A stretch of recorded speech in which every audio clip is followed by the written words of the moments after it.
Hello friends, आप सभी का के आयुर्वेदा क्लासेस में स्वागत है। और आज हम लोग बीएमएस फर्स्ट प्रॉफ का पदार्थ विज्ञान का सेकंड चैप्टर पढ़ेंगे।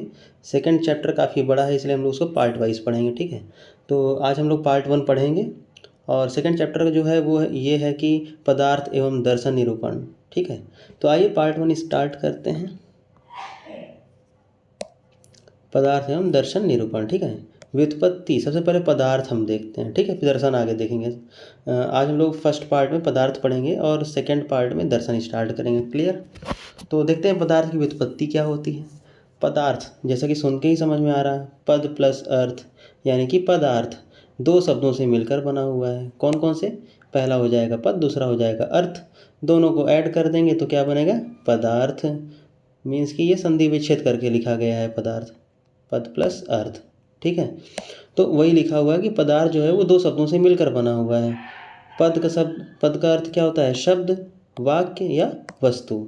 और अर्थ का मीन्स क्या होता है? ज्ञात होने वाली वस्तु या विषय। क्लियर?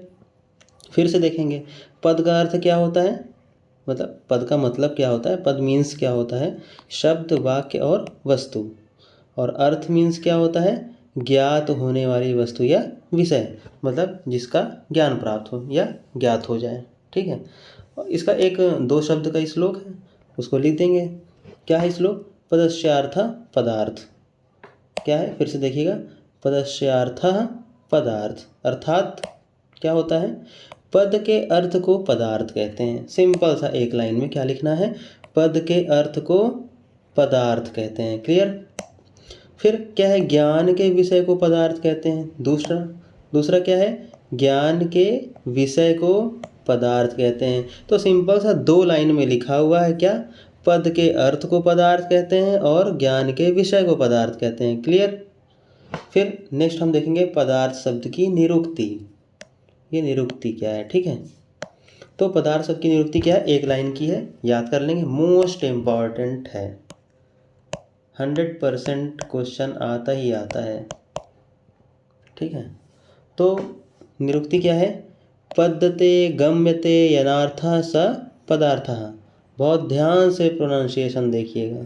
क्या है? पद्यते गम्यते यनार्थः स पदार्थः। इसका अर्थ क्या होता है? जिससे किसी वस्तु या विशेष का ज्ञान हो उसे पदार्थ कहते हैं। क्या बोला है? जिससे किसी विषय या विशेष का क्या हो? ज्ञान प्राप्त हो, उसे हम क्या कहते हैं? पदार्थ कहते हैं। ठीक, जिसके द्वारा किसी विषय या वस्तु का अर्थ जाना जाए उसे पदार्थ कहते हैं। क्या? जिसके द्वारा किसी विषय या वस्तु का अर्थ जाना जाए, ठीक, उसे हम क्या कहते हैं? पदार्थ कहते हैं। क्लियर? बहुत सिंपल सी डेफिनेशन है। अब हम एक डेफिनेशन और देखेंगे। क्या? अभी तो हमने निरुक्ति की हिंदी देखी थी, अब हम देखेंगे पदार्थ की परिभाषा।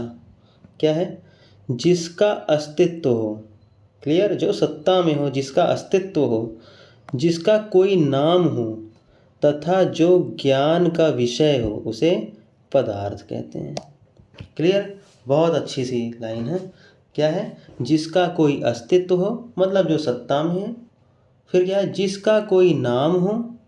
ठीक है, जिसका कोई नाम हो और जो ज्ञान का विषय हो। क्या हो?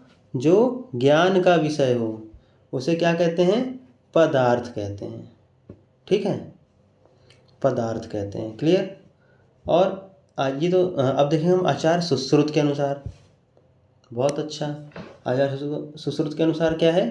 पदस्य पदयो पदानाम व अर्थः पदार्थः। इसको भी याद करेंगे। ठीक है, ये भी इम्पॉर्टेंट है। कौन सा इम्पॉर्टेंट? Most important. क्या है? पदस्य पदयो पदानाम व अर्थः पदार्थः। ठीक है, पदस्य पदयो पदानाम व अर्थः स पदार्थः। ठीक है, तो इसका अर्थ क्या होता है? एक पद, दो पद, अनेक पदों के अर्थ को पदार्थ कहते हैं। ठीक है, एक पद, दो पद या अनेक पदों के अर्थ को क्या कहते हैं? पदार्थ कहते हैं। क्लियर? नेक्स्ट है पदार्थ के लक्षण। अब पदार्थ के लक्षण क्या हैं? तो पदार्थ के 3 लक्षण माने गए हैं, ठीक है। 3 लक्षण होते हैं, कौन कौन से? सत्ता या अस्तित्व, ठीक है।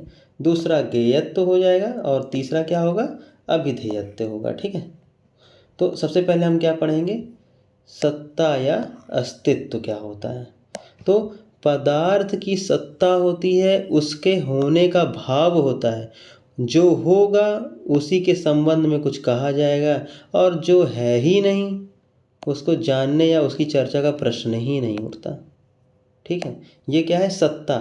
मतलब कि जो सत्ता में है, जो अस्तित्व में है, हम केवल उसी की बात करेंगे, और जो है ही नहीं तो उसकी क्या बात करना, ठीक है। यहाँ पे यही बताया गया है कि पदार्थ की क्या होती है? सत्ता होती है, उसके होने का भाव होता है, ठीक है। उसके होने का भाव होता है, और जो होगा उसी के संबंध में कुछ कहा जाएगा, ठीक है। जो होगा उसी के संबंध में कुछ कहा जाएगा, जो है नहीं उसको जानने या उसकी चर्चा का प्रश्न ही नहीं उठता, ठीक है।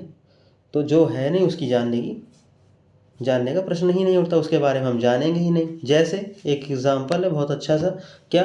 बालू में तेल होता ही नहीं तो उसकी चर्चा कहाँ होगी? सीधी सी बात है, बालू में तेल होता है? नहीं होता है। तो वही बोला गया है कि बालू में तेल होता ही नहीं तो उसकी चर्चा कहाँ से होगी? यदि बालू में तेल होता तो उसकी चर्चा होती। चर्चा होने का मतलब क्या है? यदि बालू में तेल होता मतलब तेल वहाँ पे क्या है? सत्ता। यदि बालू में तेल की सत्ता होती तो उसकी चर्चा होती, और जब बालू में तेल है ही नहीं तो उसकी चर्चा क्या होगी, ठीक है। नेक्स्ट है टॉपिक हमारा क्या? गेयत्व। मतलब कि नो एबिलिटी, मीन्स जिसे जाना जा सके, अर्थात जिसका ज्ञान प्राप्त किया जा सके उसे पदार्थ कहते हैं, ठीक है। जिसे क्या किया जा सके? जाना जा सके, जिसका ज्ञान प्राप्त किया जा सके उसे पदार्थ कहते हैं, ठीक है। जिसे जाना जा सके, जिसका ज्ञान प्राप्त किया जा सके उसे पदार्थ कहते हैं। इसी के आधार पर प्रमिति विषया पदार्था, अर्थ मतलब क्या बोला गया है? प्रमिति विषया पदार्थ, अर्थात यथार्थ ज्ञान का विषय ही पदार्थ है, अर्थात यथार्थ ज्ञान का विषय ही पदार्थ है, ठीक है। फिर से देखेंगे इसको। ज्ञेयत्व क्या होता है? जिसे जाना जा सके, अर्थात जिसका ज्ञान प्राप्त किया जा सके उसे पदार्थ कहते हैं।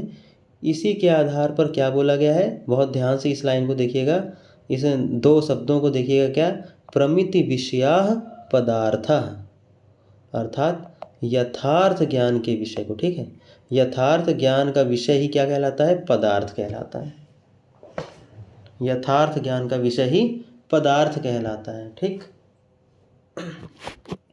नेक्स्ट टॉपिक क्या है? अभिधेयत्व, यानी कि नेम एबिलिटी, मीन्स जिसे कोई संज्ञा या नाम प्रदान किया जा सके उसे पदार्थ कहते हैं, ठीक है।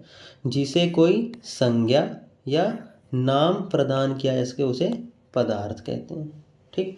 यहाँ भी क्या है? एक छोटा सा श्लोक है, इम्पॉर्टेंट है, याद करना होगा, ठीक है।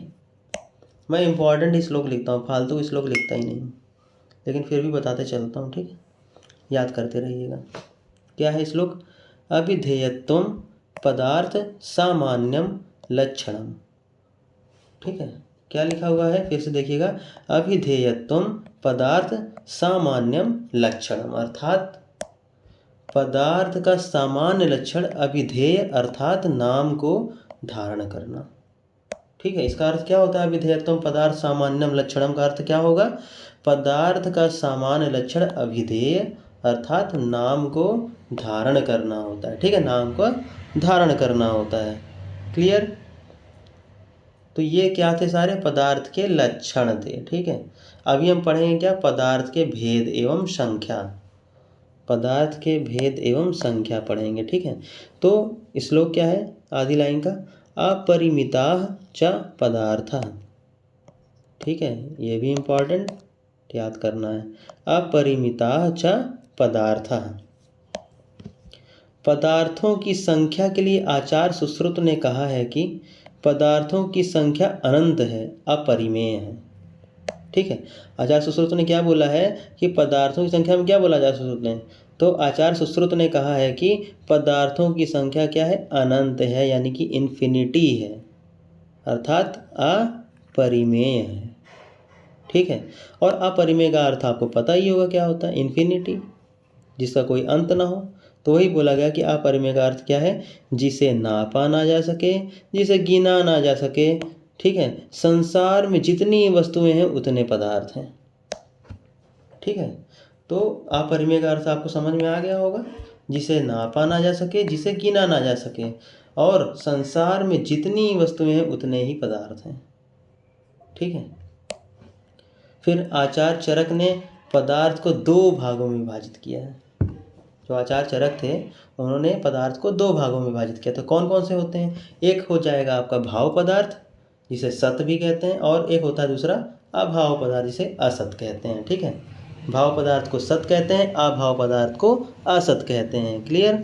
तो अभी हम देखेंगे क्या भाव पदार्थ होता क्या है। ठीक है, आचार्य चरक जो थे उन्होंने दो पदार्थ तो बता दिए, दो भागों में विभाजित कर दिया। पहला बोल दिया कि भाव पदार्थ होगा, दूसरा कह दिया कि अभाव पदार्थ होगा। अब इसके अंदर की चीज़ भी तो जानेंगे हम कि वो होता है क्या। तो अभी हम पहले देखेंगे भाव पदार्थ को। तो भाव पदार्थ क्या होता है? जिनमें होने का भाव हो, जिनमें होने का भाव अर्थात जो हो वही भाव है। जैसे बैल के सींग होना। ठीक है, बैल के सींग का होना, तो भैया बैल में तो सींग होती है ना, इसलिए उसकी बात की गई, इसलिए उसकी सत्ता, इसलिए उसको भाव बोला गया है, क्योंकि वो है, इसीलिए उसकी सत्ता है, इसलिए उसका अस्तित्व है। ठीक है, तो वही बोला था भाव पदार्थ में कि जिनमें होने का भाव हो उसे भाव पदार्थ कहते हैं। और एग्जाम्पल क्या बोला था कि बैल के सींग होना, तो बैल के सींग होती है इसलिए उसका भाव है, इसलिए उसकी बात की जा रही है। ठीक, सेकंड है अभाव पदार्थ, इसे आसत कहते हैं, जिनमें ना होने का भाव हो। ठीक है, डिफरेंस समझ में आया होगा। भाव पदार्थ में क्या था? जिसमें होने का भाव हो, और अभाव पदार्थ में जिनमें ना होने का भाव हो। जैसे बहुत अच्छा एग्जाम्पल है, गधे की सींग का ना होना। भैया गधे की सींग कहाँ होती है? इसलिए जब उसकी सींग ही नहीं है, उसकी सत्ता ही नहीं है, तो वो क्या हो जाएगा? अभाव पदार्थ हो जाएगा, यानी आसत हो जाएगा। ठीक है, तो भाव में क्या बोला गया है? जिसका भाव हो उसे भाव पदार्थ कहते हैं। अभाव में जिसमें ना होने का भाव हो, मतलब ना हो, उसे अभाव कहते हैं। तो अभाव का एग्जाम्पल क्या बताया था? गधे की सींग का ना होना, क्योंकि गधे की सींग नहीं होती है, इसलिए वो किसके अंडर में आएगा? अभाव पदार्थ के अंडर में आएगा। ठीक है, फिर महर्षि ने अपने दिव्य दृष्टि से षड पदार्थों का ज्ञान प्राप्त किया जो निम्न है। महर्षि थे, बहुत ज्ञानी हुआ करते थे महर्षि। तो महर्षियों ने क्या किया? महर्षि ने दिव्य दृष्टि से देखा, अपना शक्ति वाली दृष्टि से, दिव्य दृष्टि से देखा, तो उन्हें क्या नजर आया? षड पदार्थ का ज्ञान प्राप्त हुआ, यानी कि 6 पदार्थों का ज्ञान प्राप्त हुआ। कौन कौन से? पहला हो जाएगा सामान्य, विशेष, गुण, द्रव्य, कर्म और समवाय। ठीक है, कौन कौन से होंगे? पहला सामान्य, दूसरा विशेष, तीसरा गुण, चौथा द्रव्य, पांचवा कर्म, छठवां समवाय। तो ये षट पदार्थ माने गए हैं, इनको रट्टा मार लीजिएगा। ठीक है, इन नाम को रट्टा मार लीजिएगा, बाकी आगे तो इसका डिटेल चैप्टर वाइज दिया गया है। ठीक है, चैप्टर दिए गए हैं डिटेल में। क्लियर? अभी हम देखेंगे सांख्य दर्शन के अनुसार, विभिन्न दर्शनों के अनुसार थोड़ा देख लेंगे क्या है। तो सांख्य दर्शन जो था उसमें 25 तत्वों को पदार्थ मानता है। अभी तो आपको सांख्य दर्शन पता ही नहीं होगा होता क्या है सांख्य दर्शन। तो अभी मैं नेक्स्ट लेक्चर जो हमारा पार्ट 2 होगा उसमें आपको बताऊंगा सारे दर्शनों के बारे में। ठीक है, क्योंकि आज हम पदार्थ की बात कर रहे हैं इसलिए पदार्थ की बात करेंगे, और आगे हम फिर दर्शनों के बारे में बताएंगे। तो क्या बोला गया है कि सांख्य दर्शन में 25 तत्वों को पदार्थ माना है।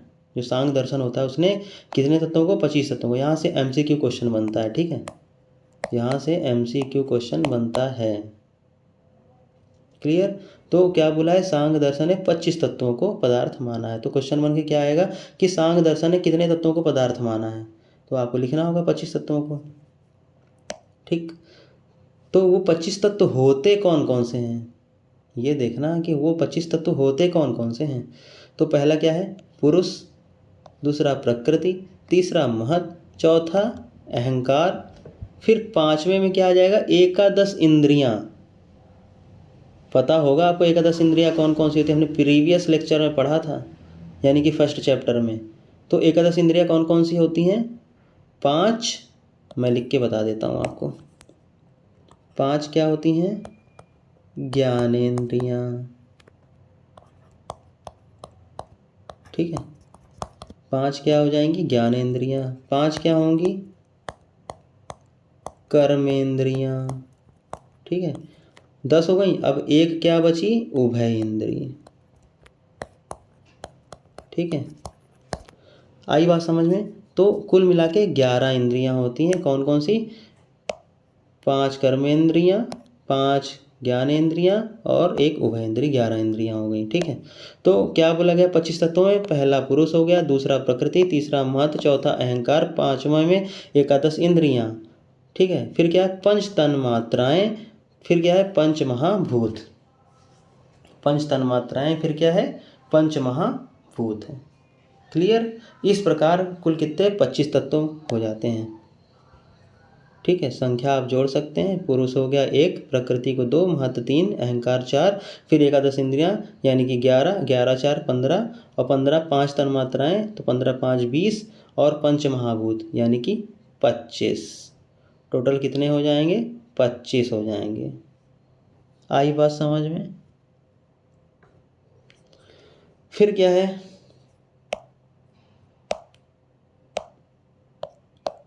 अभी फिर हम क्या पढ़ेंगे नेक्स्ट में, योग दर्शन के अनुसार। पहले सांख्य दर्शन पढ़ा, अब पढ़ेंगे हम योग दर्शन के अनुसार 26 तत्वों को पदार्थ माना है। योग दर्शन के अनुसार कितने तत्वों को, 26 तत्वों को पदार्थ माना है, ठीक है।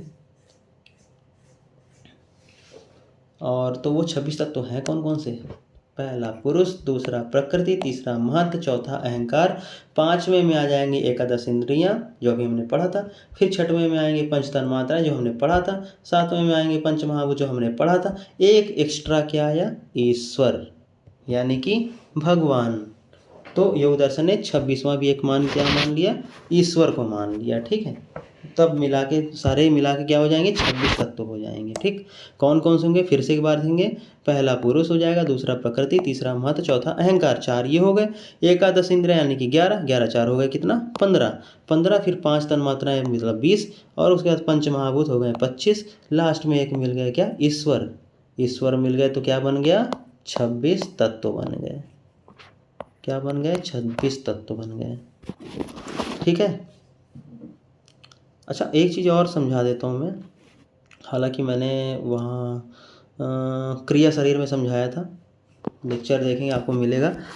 अभी मैंने आपको बताया कि एकादश इंद्रियाँ, उसके अंदर 11 इंद्रियाँ होती हैं। पंच तन्मात्राएँ क्या होती हैं,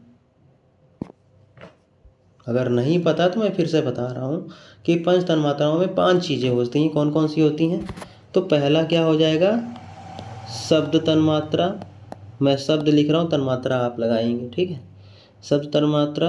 दूसरा क्या आ जाएगा, स्पर्श तन्मात्रा। तीसरा क्या आएगा, रूप तन्मात्रा, शब्द स्पर्श रूप। फिर क्या आएगा, चौथा रस तन्मात्रा, पांचवा गंध तन्मात्रा, ठीक है। तो ये 5 तन्मात्राएं होती हैं, शब्द स्पर्श रूप रस गंध, ये 5 तन्मात्राएं होती हैं, ठीक है। मैंने नाम लिख दिए, आगे तन्मात्राएं आप लगाइएगा, ठीक। ये 5 तन्मात्राएं होती हैं। अच्छा पंच महाभूत तो पता ही होगा, एकदम सिंपल सी चीज़ है, नहीं पता तो मैं बता ही देता हूँ, ला बता ही देता हूँ। पहला क्या है, आकाश महाभूत।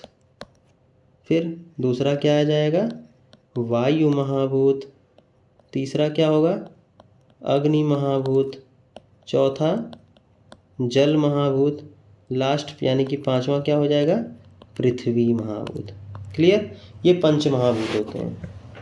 तो सांख्य दर्शन के अनुसार भी समझ में आ गया आपको, और योग दर्शन के अनुसार भी समझ में। अच्छा ये 2 चीज़ यहाँ पे और बता देता हूँ, छोटी सी चीज़ लेकिन बहुत इंपॉर्टेंट है। सांख्य दर्शन के रचयिता कौन थे, यानी कि प्रवर्तक कौन थे, तो यहाँ पे लिख लीजिएगा, सांख्य दर्शन के प्रवर्तक कौन थे, महर्षि कपिल। महर्षि कपिल। कैसे याद करेंगे, संख्या कहाँ से आती, कपिल। कपिल मतलब कपिल देव, क्रिकेटर थे ना कपिल देव, तो वहीं से बनाइए इसको कपिल। सांख्य दर्शन यानी संख्या यानी कि नंबर कहाँ से आएगा? कपिल से आएगा। तो इस तरह याद कर लीजिए ट्रिक से। फिर क्या है? योग दर्शन। योग दर्शन के प्रवर्तक कौन थे? योगा कौन करवाता है? बाबा रामदेव। बाबा रामदेव के गुरु कौन थे? महर्षि पतंजलि। तो योग दर्शन कैसे याद करेंगे? महर्षि पतंजलि से याद करेंगे। ठीक है, तो योग दर्शन के रचयिता प्रवर्तक कौन होंगे? पतंजलि। ठीक है, चलिए ये हो गया, 2 क्वेश्चन और तैयार हो गए शॉर्ट में। ठीक है, MCQ में। फिर क्या है नेक्स्ट? नव्य न्याय और नव्य वैशेषिक दर्शन मतानुसार। अब नव्य, ठीक है, क्या बोला है? नव्य न्याय और नव्य वैशेषिक दर्शन के अनुसार क्या है? तो 6 भाव पदार्थ तथा 1 अभाव पदार्थ माना है। क्या माना है? 6 भाव पदार्थ माने हैं और 1 अभाव पदार्थ माना है। ठीक है, 6 भाव पदार्थ और 1 अभाव पदार्थ। अब वो देखते हैं कौन कौन से हैं भाव पदार्थ। 6 भाव पदार्थ जो माने हैं वो देख लेते हैं। ठीक है, तो जिसका अस्तित्व हो, जिसका अनुभव किया जा सके, उसे भाव पदार्थ कहते हैं। अभी हम लोग पहले पढ़ चुके हैं। भाव पदार्थ असंख्य है, फिर भी इसकी संख्या 6 मानी गई है। क्या बोल रहे हैं? जिसका अस्तित्व हो, जिसका अनुभव किया जा सके, उसे भाव पदार्थ कहते हैं। भाव पदार्थ कितने हैं? असंख्य हैं, लेकिन इनकी संख्या 6 मानी गई। वो 6 संख्या कौन कौन सी होती है? तो वो क्या होगी? द्रव्य, गुण, कर्म, सामान्य, विशेष, समवाय। ठीक है, ये 6 संख्या होती है भाव पदार्थ की। कौन कौन सी? फिर से देखेंगे। पहला द्रव्य, दूसरा गुण, तीसरा कर्म, चौथा सामान्य, पांचवा विशेष, छठवां समवाय। द्रव्य, गुण, कर्म, सामान्य, विशेष, समवाय। तो ये हो जाएंगे 6। क्लियर? फिर सेकंड क्या है? अभाव पदार्थ। अभाव पदार्थ क्या होता है? किसी वस्तु का ना होना या उसकी अनुपस्थिति अभाव कहलाती है। हमने पहले पढ़ा था।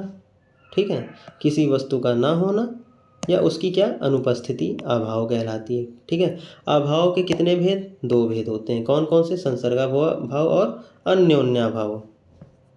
क्या होता है? संसर्गाभाव और अन्योन्याभाव। अन्योन्याभाव आपको आगे मिलेगा। अच्छा, ये संसर्गाभाव के भी पार्ट होते हैं। ठीक है, उनको भी हम डिस्कस करेंगे अभी। बहुत ध्यान से समझते हुए चलिएगा और नोट्स बनाते हुए चलिएगा। ठीक है, क्या है? संसर्गाभाव। पहला संसर्गाभाव क्या होता है? संसर्गाभाव को संसर्ग विरोधी अभाव कहते हैं। इसके 3 भेद होते हैं। ठीक है, क्या बोला गया है? संसर्गाभाव को संसर्ग विरोधी अभाव कहते हैं। इसके 3 भेद होते हैं। ठीक, चैनल को सब्सक्राइब नहीं किया तो प्लीज़ सब्सक्राइब कर दीजिएगा। ठीक, ताकि लेक्चर्स आपको कंटिन्यू मिलते रहें। तो 3 भेद कौन कौन से होते हैं संसर्गाभाव के? पहला प्राग भाव, ठीक है, दूसरा प्रध्वंसा भाव, तीसरा अत्यंता भाव। ठीक है, प्राग भाव, प्रध्वंसा भाव और अत्यंता भाव। तो सबसे पहले हम देखेंगे क्या? प्राग भाव। प्राग भाव का अर्थ क्या होता है? पहले। प्राग भाव का अर्थ क्या होता है? पहले, अर्थात पहले जिसमें अभाव था पर अब नहीं। पहले जिसमें अभाव था पर अब नहीं। बहुत अच्छे से समझिएगा प्राग भाव। ठीक है, क्या बोल रहे हैं? पहले जिसमें क्या था? अभाव था, मतलब पहले जो नहीं था। ठीक है, पर अब नहीं, मतलब कि अब वो है। ठीक है, मतलब जो पहले चीज़ नहीं थी, जो चीज़ पहले नहीं थी लेकिन अब वो है, उसे क्या कहते हैं? प्राग भाव कहते हैं। एग्जाम्पल में क्या है? फैन। पहला एग्जाम्पल क्या? फैन। तो फैन से हम क्या समझेंगे? मीन्स कि एक कमरा है हमारे पास, एक रूम है, उस रूम में क्या है? फैन नहीं था, यानी उसका क्या था? पहले अभाव था, लेकिन अभी क्या है? फैन लगा हुआ है। तो क्या बोलेंगे?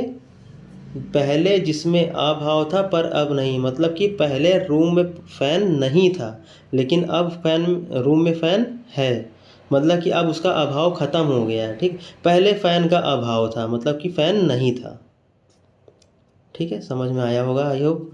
नेक्स्ट एग्जांपल क्या है? घड़े के बनने से पहले उसका ना होना।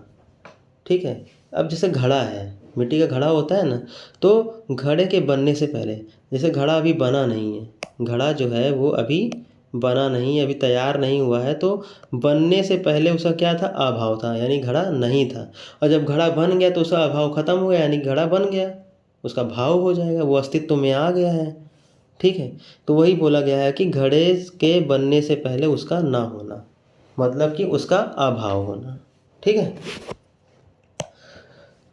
और क्या हो सकता है, किसी भी वस्तु की उत्पत्ति होने से पहले उसका अभाव अर्थात उसका ना होना प्रागभाव कहलाता है।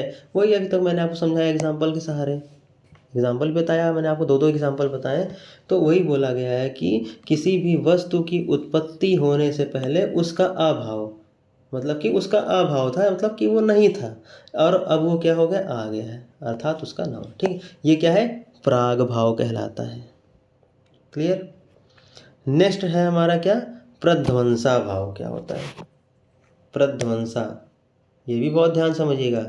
प्रध्वंस मतलब क्या होता है, टूटना या नष्ट होना, टूटना या नष्ट होना, अर्थात नष्ट होने के बाद अभाव हो गया, नष्ट होने के बाद क्या हो गया, उसका अभाव हो गया। जैसे कि एक एग्जाम्पल हम समझ सकते हैं, जैसे कि मेरे पास क्या है, एक टीवी है, या हम एक मोबाइल की बात करते हैं, मेरे पास एक मोबाइल है, तो अभी क्या है, इसका भाव है, लेकिन अगर यहीं पे मोबाइल क्या हो जाए, नष्ट हो जाए, नष्ट होने का अर्थ क्या होता है, वो टूट जाए, वो जल जाए। ठीक है, तो क्या हो गया, उसका अभाव हो गया, यानी कि पहले तो था वो लेकिन अब नहीं है, तो वो क्या कहलाएगा, प्रध्वंसा भाव कहलाएगा। ठीक है, तो क्या बोला है, नष्ट होने के बाद अभाव हो गया, ये क्या है, प्रध्वंसा भाव। एक दूसरी डिफिनेशन क्या है, किसी भी वस्तु के नष्ट या समाप्त हो जाने के बाद होने वाला अभाव प्रध्वंसा भाव कहलाता है। वही जो मैंने आपको बताया, पहले भाई हमारे पास मोबाइल था लेकिन अब नहीं है, अब मोबाइल का अभाव हो गया, तो वही बोला है कि किसी भी वस्तु के नष्ट या समाप्त हो जाने के बाद, तो मोबाइल क्या हो गया, नष्ट हो गया या समाप्त हो गया, उसके बाद होने वाला जो अभाव है वही प्रध्वंसा भाव कहलाता है। ठीक, इसका एक एग्जाम्पल और लिखा हुआ है, क्या, घड़े के नष्ट हो जाने के बाद उसका अभाव, मतलब कि हमारे पास एक अच्छा सा प्यारा सा क्या है, घड़ा है, हमारे पास एक क्या है, घड़ा है। अब ये घड़ा क्या हो गया, टूट गया, टूट फूट गया, या ये क्या हो गया, नष्ट हो गया। अब इसके नष्ट होने के बाद क्या हो जाएगा, इसका अभाव हो जाएगा, अब हम घड़े में पानी नहीं रख पाएंगे, तो अब इसका क्या हो गया, अभाव हो गया। तो वही बोला एग्जाम्पल में कि घड़े के नष्ट हो जाने के बाद उसका अभाव क्या कहलाएगा, प्रध्वंसा भाव कहलाएगा। ठीक है, प्रध्वंसा भाव कहलाएगा। आया समझ में। फिर क्या है, अत्यंता भाव, अत्यंता भाव पढ़ेंगे। ठीक, तो क्या होगा अत्यंता भाव, ना पहले ना अब और ना होगा, ना पहले ना अब और ना होगा। ठीक है, मतलब कि क्या बोला जा रहा है, ना पहले था, ना अब है और ना होगा, मतलब वो होना ही नहीं है। ठीक है, तो वही बोला गया कि ना पहले था, ना अब है और ना होगा, यही क्या कहलाता है, अत्यंता भाव कहलाता है। ठीक, एक दूसरी डेफिनेशन क्या बोलेंगे, आज है कल था और कल भी रहेगा, यह भी हो सकता है। आज हमारे पास कोई चीज़ है, ठीक है, वो कल थी और कल भी रहेगी, मतलब कि फ्यूचर में भी रहेगी, तो ये क्या हो जाएगा, अत्यंता भाव। एक तीसरी डेफिनेशन और है हमारे पास, क्या, किसी भी वस्तु का सर्वकालिक अभाव अत्यंता भाव कहलाता है। बहुत अच्छी डेफिनेशन है, मतलब यही लिख के आइएगा, मतलब मेरे हिसाब से, क्या, किसी भी वस्तु का क्या हो, सर्वकालिक अभाव हो, उसे क्या कहते हैं, अत्यंता भाव, उसे क्या कहेंगे, अत्यंता भाव। ठीक, जैसे एग्जाम्पल क्या, अग्नि में शीतलता का अभाव। अरे भाई, एक चीज़ हमें ये बताओ, जैसे कोई अग्नि जल रही है या अग्नि है, तो अग्नि में शीतलता का अभाव है ना, ऐसा तो नहीं कि भाई अभी 2 दिन पहले अग्नि में शीतलता थी और अब नहीं है, नहीं, अग्नि में हमेशा शीतलता का अभाव रहेगा। अग्नि मतलब क्या, जल रहा है, और जलन में कहाँ ठंडा कहाँ से आ जाएगा, कोल्ड नहीं आएगा ना। तो वही बोला गया है कि अग्नि में शीतलता का अभाव, मतलब कि सर्वकालिक अभाव। क्या बोला गया है, सर्वकालिक अभाव, ना कभी अग्नि में शीतलता थी, ना है और ना रहेगी, इसी को क्या कहते हैं, सर्वकालिक अभाव, अर्थात अत्यंता भाव। इसे क्या कहेंगे, अत्यंता भाव कहेंगे। ठीक, नेक्स्ट क्या है? अन्योन्याभाव। नेक्स्ट क्या है? अन्योन्याभाव। हम लोग पढ़े थे ना ऊपर, क्या पढ़े थे हम लोग? पढ़े थे क्या? अभाव पदार्थ। तो अभाव पदार्थ के हमने दो भेद पढ़े थे, कौन कौन से? संसर्गाभाव, दूसरा क्या था? अन्योन्याभाव है। अब हम पढ़ेंगे अन्योन्याभाव। अभी तक हम क्या है? संसर्गाभाव के भेद पढ़ रहे थे। अब हम पढ़ेंगे सेकंड क्या? अन्योन्याभाव। तो अन्योन्याभाव क्या होता है भाई? बहुत अच्छी डेफिनेशन है एक लाइन में। क्या? अन्न में अन्य का अभाव अन्योन्याभाव। इसको अन्न मत समझिएगा अनाज, ये लिखा है अन्य, मतलब कि या अन्य, ठीक है। तो अन्न में अन्य का अभाव, क्या बोला है? अन्न में अन्य का अभाव क्या कहलाता है? अन्योन्याभाव कहलाता है। जैसे एग्जाम्पल क्या है? गाय घोड़ा नहीं है, घटपट नहीं है, ठीक है। अन्न में अन्न का अभाव। भैया ये बताओ, गाय घोड़ा हो सकता है क्या? नहीं हो सकता। तो वही बोला कि गाय घोड़ा नहीं है, घटपट नहीं है, ठीक है। यही क्या है? अन्योन्याभाव है एक लाइन में। पदार्थ से ही क्वेश्चन आता ही आता है, अच्छे से पढ़िएगा इसको, ठीक। अब हमने जो पदार्थ पढ़ा है उसका ये क्या है? वर्गीकरण है। मतलब कि उसको हमने क्या कर दिया? चार्ट फॉर्म में कर दिया है। किस फॉर्म में? चार्ट फॉर्म में। बना दीजिएगा चार्ट जरूर, एग्जाम में अगर आता है ये क्वेश्चन, वैसे आएगा, उम्मीद पूरी है। और इस चार्ट को अगर बनाएंगे तो आपको मार्क्स अच्छे मिलेंगे। क्या मिलेंगे? मार्क्स अच्छे मिलेंगे, ठीक है। तो चार्ट क्या है आइए समझ लेते हैं क्या है। वर्गीकरण किया गया पदार्थ का। तो पहले क्या था? पदार्थ।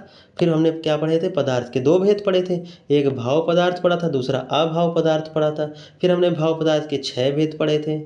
कौन कौन से? द्रव्य पढ़ा था, गुण पढ़ा था, कर्म पढ़ा था, समवाय, सामान्य, विशेष और समवाय, ठीक है। क्या पढ़ा हमने? पहले पदार्थ देखा, पदार्थ के दो भेद देखे, एक भाव पदार्थ, दूसरा हमने देखा अभाव पदार्थ। भाव पदार्थ के हमने 6 भेद देखे थे, कौन कौन से? पहला द्रव्य, दूसरा गुण, तीसरा कर्म, चौथा समान, पांचवा विशेष, छठवां समवाय। हमने ये 6 भेद पढ़े।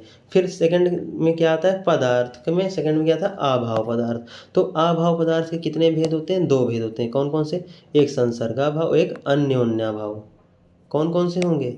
संसर्गाभाव और अन्योन्याभाव, ठीक है। फिर संसर्गाभाव के हमने 3 भेद पढ़े थे, अभी थोड़ी देर पहले ही पढ़े थे। क्या क्या पढ़ा था? प्राग भाव, प्रध्वंसा भाव और अत्यंता भाव। क्या क्या पढ़ा था? प्राग भाव, प्रध्वंसा भाव और अत्यंता भाव, ठीक है। तो ये हमारा चार्ट भी हो गया क्या? कंप्लीट हो गया। तो जहाँ तक मुझे लग रहा है आप लोग को पूरा समझ में आया होगा, ठीक है। और नहीं आया तो फिर आप कमेंट सेक्शन में सेंड करिए, मैं आपको फिर से समझाऊंगा।